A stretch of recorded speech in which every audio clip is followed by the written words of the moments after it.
Snap, Crackle, and Pop fans. It is me, Klatcha, um, here with my second review video of the year. Now you might be thinking, Sam, oh my goodness, how is this only number 2? We're literally almost 5 full months into the year. This is the 5th month. It's going to be very over soon. How have you only read 6 books? And I would like to say, well, I haven't. I've read way more. No, I've only read 6 books. It is the curse of this house. I don't know what it is, but I can't read in my room in this house or motivate myself to read at all while I'm working, because at school, I'm used to being able to go on my computer for like 10 hours a day and get so incredibly bored of being on my computer that I don't want to do anything with that anymore. You know what I mean? Like, I'm totally fine to just start reading and get my reading goal. Whereas living here and working, I'm at work for 8.5 hours a day, you know, getting there at 7:50, leaving at 8:15. No, not 8:15. Leaving at like 4:15 or something, maybe later. That's, you know what I mean? Those are my average hours. After that day and coming home to eat dinner and everything, all I want to do is play on my computer. But I do that, and then it's 1 a.m. I'm too tired to read. I can't, and I don't set any time aside. And another thing, whenever I do feel like reading, I just get so tired that I just can't. And I just can't make myself read here. And this, you know what? Why are we surprised? Isn't this exactly what happened every other time I was here? On all the breaks I was here, did I ever want to read? No. There was only one break where I did read, I think. And it was I did read during the Infinite Jest March break, I think. But that was a book I'd already been reading for, like, I was so close to finishing it. Like, it wasn't hard to motivate myself for that. But I finished reading it, and I read all of Twilight here during the Christmas break. So, what does that mean for the summer, though? I'm going to be here until September. You know what it means? I'm not reading this month, or any of them. I just can't do it. I don't know what it is. I have no motivation to read while I'm here because I can't read physical copies here due to a lack of light in my bedroom. It doesn't matter that I have 3 lamps.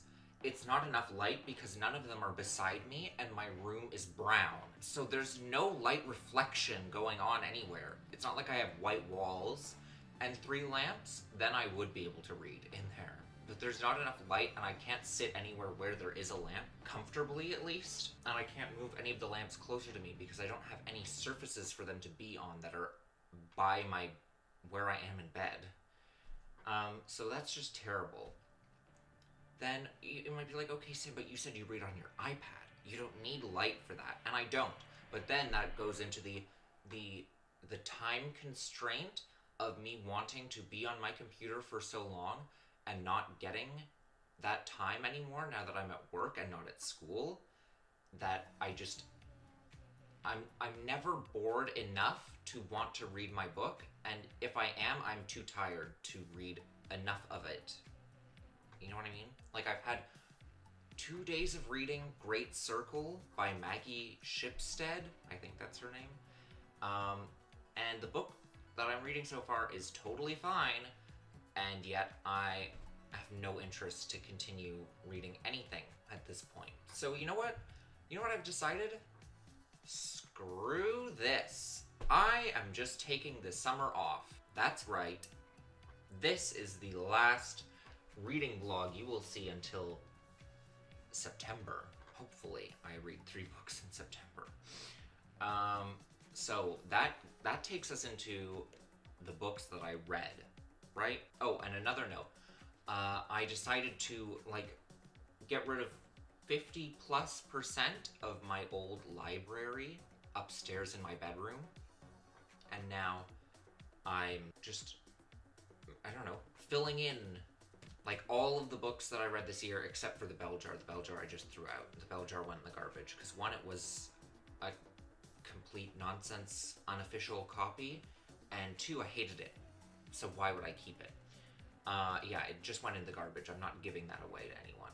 But every other book has, in fact, gone on my shelves. Unless it was a book that we already own, in which case it's already in the house and it's not going on my shelf. It's owned by someone else.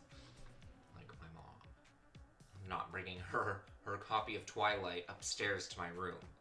And of course, since I'm back, I put all of my stuff on my shelf. So now my shelf is like my actual current library, and there is only, in terms of like TBR books, I think there's only like series that I was given as a child that I have never read or have read some of, and that's it. In terms of books that I've purchased for myself and want to read, there are currently only 3 books I haven't read, and I'm trying to read one of them. Another one of them super, super short, and the other one I can't get an ebook copy of, so I'm not reading it no matter what yet, until I have my light beside me back at school, because that's the only way I'll be able to read that one. Ugh. Okay, let's really get into it now. We're really going. Okay. The first book I read was Earthlings by Sayaka Murata. Boom. She is also the person who she's read it, but she wrote Convenience Store Woman, which I remember giving a 7.5 because it was so okay as a novella that I was like, yeah. This book is longer. I think it's like 54,000 words. So it's like slightly over novella length, but slightly under novel length. It's a real, it's weird that way. Okay, there's a kid. I don't remember her name. I don't remember anyone's names in this book. 1, because they're all Japanese names, obviously.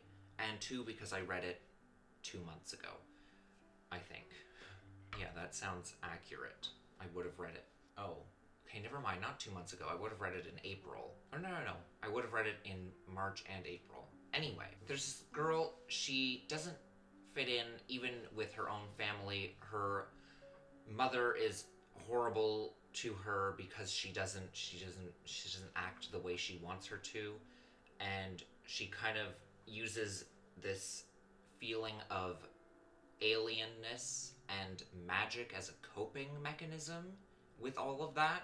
And so she and her cousin, at like a family gathering, I guess you could call it, at a specific house up in the mountain kind of thing, basically convince themselves that they're aliens from another planet, with her stuffed animal being from that planet, and that's why they don't fit in with the humans. And she convinces herself that she has magical powers, and she marries her cousin when they're like, I don't know, 9, 8. They get married to each other, and then they do some inappropriate things, and then they get caught, and then they're never allowed to go back to the house again or see each other ever again because of that. This is a very weird book. And during this marriage thing, they write down, notes that they're never going to leave each other, and they always know that they're from the alien planet, and they're waiting for the aliens to come take them back. And they feel the alien connection strongest at the house. So then we fast forward way into the future. She's like 35 now, maybe. She, much like Convenience Store Woman, is married to a man expressly for the purpose of a mutual agreement to marry each other so that nobody asks them why they're not married. Which is exactly what happens in Convenience Store Woman, which is making me think that she's exactly like the main character she writes, because there's no way she wrote 2 nearly identical seeming protagonists and put them in the exact same situation of them marrying someone so that they can say they're married to each other but have no actual relationship. She's 2 for 2. I would never reuse a plot so integral to my book, but okay, you do you, especially in a short story. Um, so they're married, and this guy is also hyper convinced of him being an alien thing. And so I feel like I'm telling way too much and not enough at the same time. This is so hard to summarize because I want to say all of the major plot points, but it's hard to because I feel like I'm just saying the whole story. I don't know. Okay. The short of it is the guy she's married to and her cousin all meet up at the house again, and they fully convince themselves that they're all aliens after a little while, and they live as aliens in the house until they're caught, kind of thing. But then there's a bunch of killing. At least 3 people are killed in the book by them, and I literally don't even remember how the book ends. Okay, just a second. Oh, okay. They turn into cannibals, eat the people they've killed, and then think they're pregnant and see other people whom they call Earthlings, as the title suggests, and convince them that they're pregnant and they're being taken back to the home planet. There we go. That's the end of the story. She kills someone as a child too, but he deserved it, so it's not like the other people that they killed later on.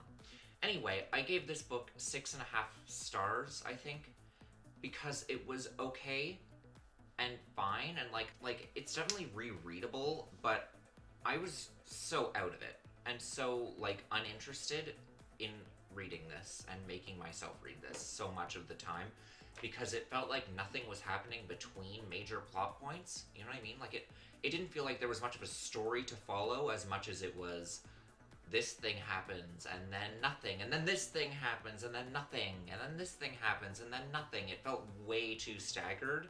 It didn't feel like I was following any plot specifically, and so it got real slow between points, even if it was only like 10 pages, and it was hard to motivate myself to want to read that.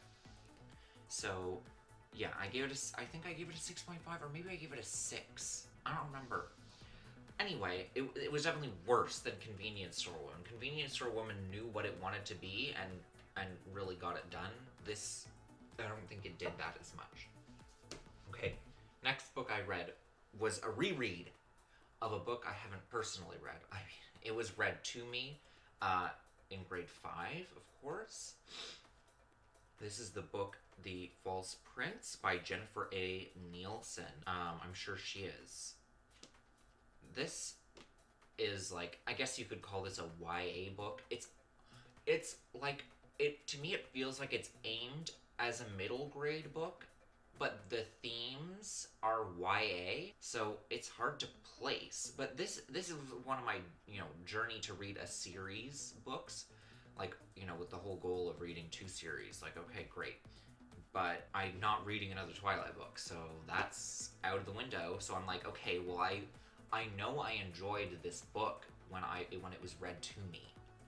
So I'm going to reread it and see what I can do with it. And I think I gave it 7.5 stars, I'm pretty sure. It wasn't quite an 8 for me, simply because of the more childish aspects of the book that didn't feel like they were completely well thought out.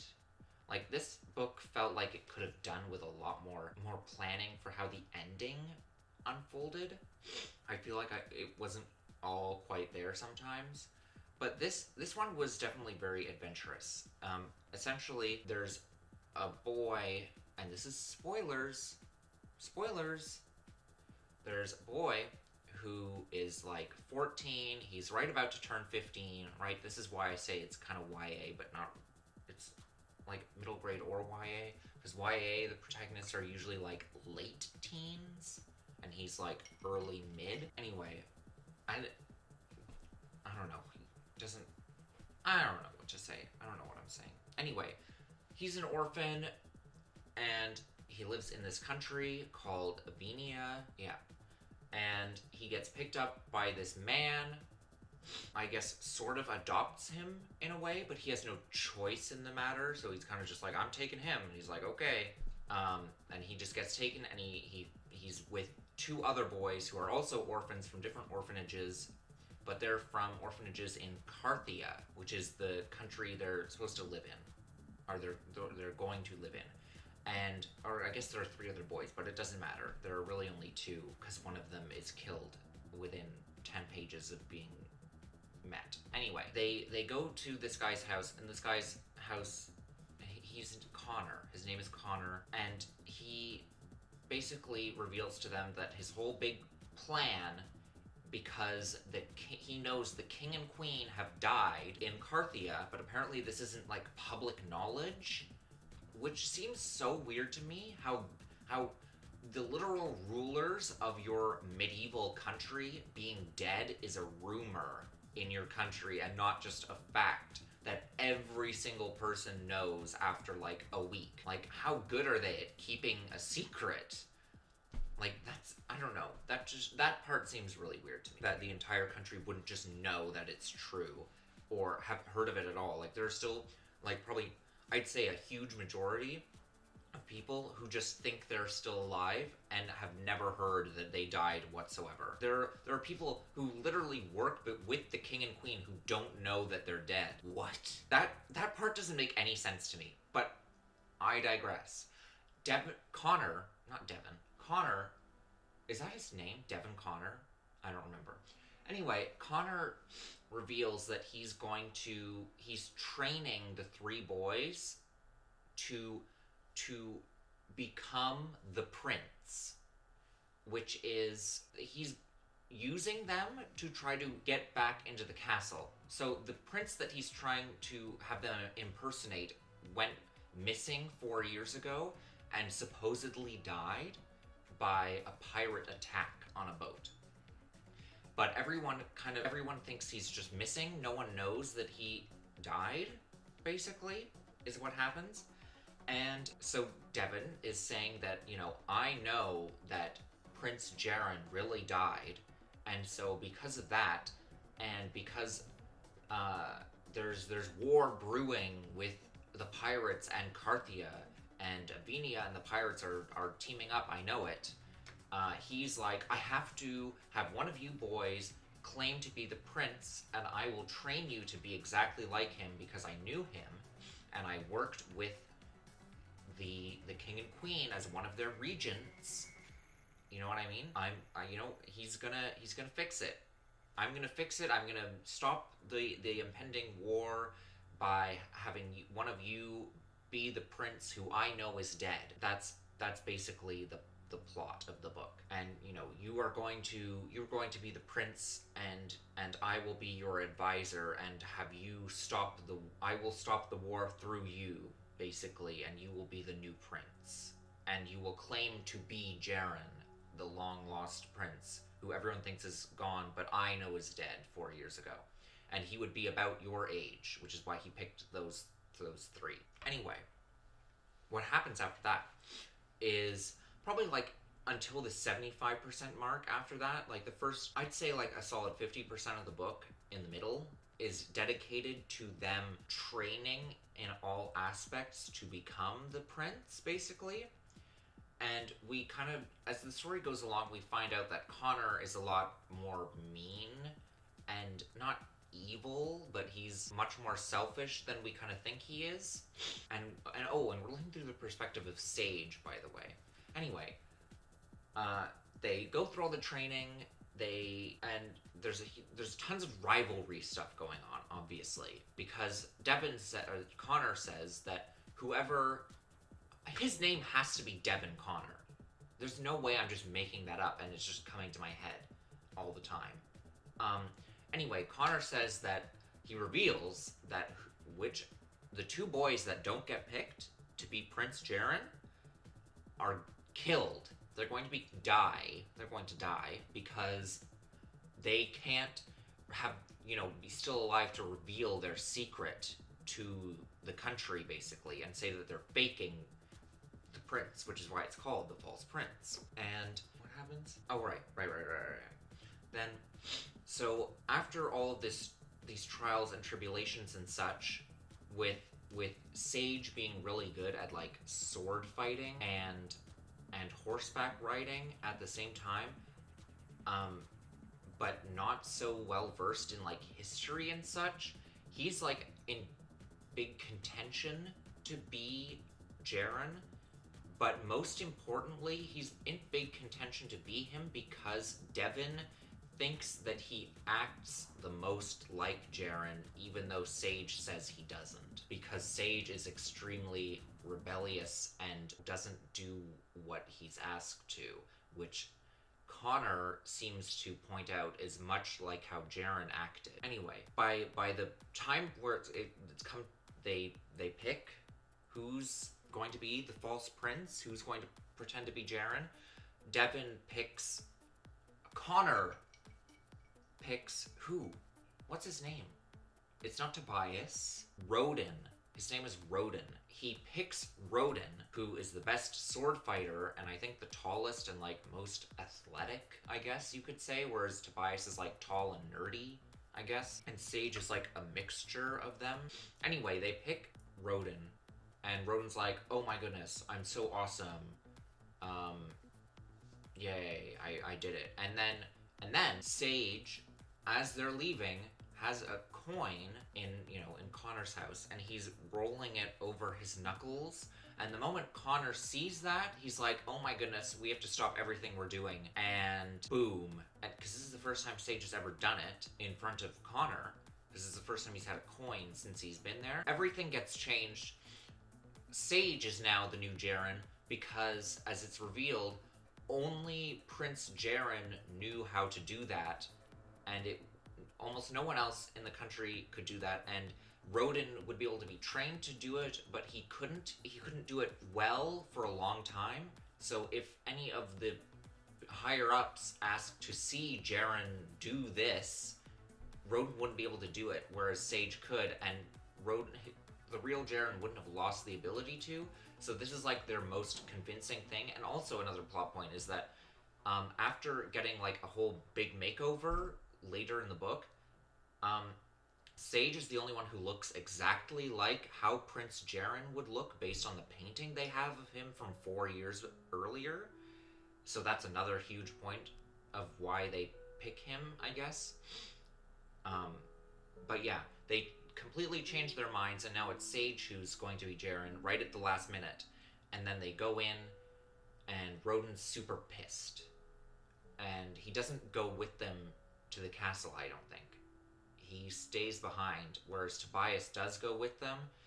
And anyway, they do the whole thing of trying to get in, and they can't get into the castle anymore for some reason, because like Connor's allowed in because he's a regent, but he's not allowed in with a fake Jaren or anyone else who's not a regent, because apparently a bunch of people that day are coming in to the castle with people who they claim are Jaren. So Connor is not the only person who decided to do this. There are like tens of other people who decided that they were going to try this, and the castle has been turning down every single Jaren the entire way through. So now Sage can't get in.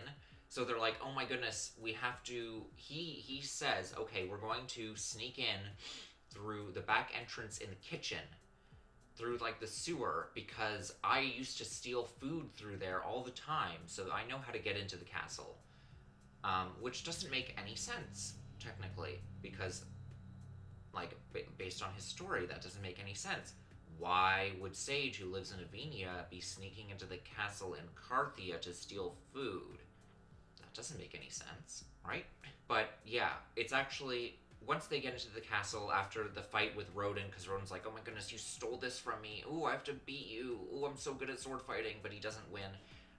Because he's actually not. They get into the castle, and Sage reveals that he is the real Prince Jaren, and it's true. He was pretending to be Sage to get back into the castle as Jaren because everyone thought he was missing, and like using Connor to get back into the castle was his only sure way to get back into the castle, I guess, is what he thought.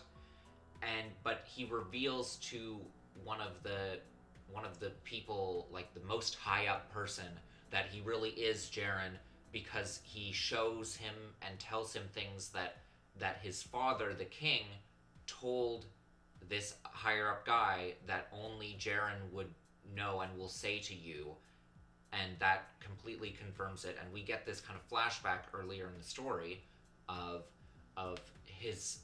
Jaren escaping the pirate ship before being killed by jumping off and swimming to another place, basically. And then so everyone thinks he was killed by pirates, or at least Connor thinks he was killed by pirates, because it's revealed earlier on that Connor is the one who commissioned the pirates to kill Prince Jaren. So that's why he thinks that Jaren is actually dead, because the pirates told them that they killed him and gave him the crown as proof. But in reality, Jaren jumped off the pirate ship, left the crown, and in Avenia stayed, basically, in a church, and his father, the king, completely dressed down, went to visit him and said, okay, everyone thinks you're missing, and I don't remember why, but he's like, you have to stay hidden, and you can't come back to the castle yet. I don't remember why. There is a reason in the book, but I don't remember what it is. But they devise a plan for Jaren to become Sage, the orphan, and say that he's eventually going to get back into the castle somehow, and, say, oh, I was alive the whole time and in hiding. But everyone else, except the father, I guess, has to think that Jaren died or is never coming back for some reason. And then, so it's revealed to us later in the book that Sage the entire time was Prince Jaren, and that it was all a plot to get back into the castle, to get back to power, the only way that he could, now that his parents were killed in the time between him going missing and coming back. Anyway, that's the end of the book. That he's revealed to be the real prince, and he was faking being the prince. Faking being someone who was trying to fake to be the prince as his means to get back into the castle. And Connor is revealed to be super evil, and he thinks, he tells Sage that he was the one who killed Jaren by telling the pirates to kill him, basically, and he gets super abusive, and he's like, you're gonna listen to me, and you're gonna do exactly what I say when we take you to the castle tomorrow, and hitting him and everything, and punching him and such. And so he orders Connor to be thrown in jail at the end of the book. Anyway, now book 2. Book 2, The Runaway King. There is a reason I'm not going to be reading the third book. I did not really enjoy this book. This book starts off strong, and by the 30% mark kind of just devolves into this meaningless side story of Jaren versus the pirates. I'm not even going to tell you the plot. There's no point. It's just Jaren versus the pirates, and he wins, and then they leave, and there was this big unraveling plot of this guy trying to overthrow Jaren's rule from inside the castle, pretending to be friends with him, and it just felt like a huge repeat of the Connor plot, and they were working together the whole time and such, and I don't know, I just didn't think this book was very interesting. I thought it was very boring. There was zero mystery, I guess you could say, like there was in The False Prince. This book just feels like a completely unnecessary sequel, especially because we kind of just got to Carthia, or the kingdom, I guess, at the end of the first book, and then we leave it within 20% of this book and never go back. So I don't enjoy that. It's hard to put a pin on exactly what I didn't enjoy about this book, but I don't know. It felt like it didn't capture what was good about the first book in the second book, because what was good about the first book was super suited to a standalone novel, not a series. Whereas this book feels like another episode in the story, but it's not self-contained, I guess. Like, it's not self-contained in that if you didn't read this, reading the third book probably wouldn't make much sense to you. And I don't know what it is, but I don't enjoy sequels that can't be self-contained, I guess. Not to not to give any praise to Harry Potter, but you could theoretically read any of those books individually and get a complete story. Whereas with this book, it felt like it relied so heavily on an overarching narrative that this was just one plot point in that it makes this book feel kind of useless. Like, if this series were written as one giant book instead of 5 books, then it would make total sense to me. But because it's not, I don't enjoy it. The second book is not written in a way where it's like, okay, it's year 2 at school and the school format is exactly the same, but now everything that happens is completely different, and you don't have to know anything from before to get what's going on here. Whereas this is the total opposite. This is literally completely new story, 90% completely new characters, and almost nothing they do affects anything else, I guess. Except that, oh, the pirates are dead, but all the pirates did in the first book are they're not dead, but they're finished, because he's the new pirate king. Like, the only thing that was completed in the first book was, that included pirates, was that they said that the pirates killed Jaren, but that's it, and they didn't. So, you know what I mean? It feels like I'm reading a B plot expanded into an entire novel, and it's not even interesting. I don't remember what I gave it. It might have been like a 6 or like a 5.5. It was just way, way less interesting than the first book. And this is signifying the death of the series for me. I'm not reading book 3, and I kind of wish I hadn't read book 2. But I did. And yeah, this is why I don't like series a lot of the time. It's really coming to fruition as to why I think they're unnecessary. And that's technically that's one series completed, because I've read the second book and I'm not reading anymore of my goal. So one more to go, I guess. Technically that means only one more Twilight book to go, and I've completed the 2 series goal. So but I don't know if I'm gonna do that. Anyway, that's the end of this video. You will not see me again until September in terms of book stuff. Goodbye.